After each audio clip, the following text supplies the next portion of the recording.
పొద్దుగాల అయితే తెలంగాణ పేరుతో రాజకీయం చేసే కేసీఆర్ కి ఆంధ్ర అంటే మస్తు ప్రేమ ఉన్నది. మా పెద్ద దొర గట్టాంటోడు కాదు. ఆంధ్ర నాయకుల్ని మస్తు విమర్శిస్తాడు, పైకి విమర్శిస్తాడు, లోపల కౌగిలించుకుంటాడు. ఆయన సీఎం గా ఉన్నప్పుడు కాంట్రాక్టర్లంతా ఆంధ్రోళ్ళేనాయ. చివరికి ఆయన నడిపే ఫేకు పింకీలకు కూడా డబ్బు ఆంధ్ర నితిన్ రెడ్డే కదా ఇచ్చేది. గదేంది నీ కొత్త గింటనా? ఇక తెలంగాణ కోసం త్యాగాలు చేసిన వాళ్ళను దొక్కేసిండు, అమరవీరులను అవమానించిండు. ఏపీకి పోయి రాయలసీమను సస్యశ్యామలం చేస్తా అని చెప్పొచ్చిండు. గోదావరి నీళ్లు వాడుకోవాలని ఉచిత సలహా కూడా ఇచ్చొచ్చిండు. ఇప్పుడు పేగు వార్తల కోసం ఆంధ్రోళ్లతో జట్టు కట్టిండు. ఇంతకన్నా ఏం ఆధారాలు కావాలి చెప్పు? నితిన్ రెడ్డి ఏడోడు కాదా? కేసీఆర్ దందాలు చేసేదంతా కూడా ఆంధ్ర ప్రాంతాలతోనే. ఆ విషయం బయటికి రాకుండా నిత్యం వాళ్ళని తిట్టినట్టు నటిస్తాడు.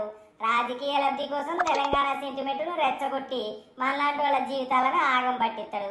ఇదే కదా ఆయన చేసేది ఎప్పుడైనా. ఎంత మోసం! గిన్నెళ్ళు ఆయన చెప్పిందల్లా నిజం అనుకున్నా. ఇక బీఆర్ఎస్ ని నమ్మేదేలే.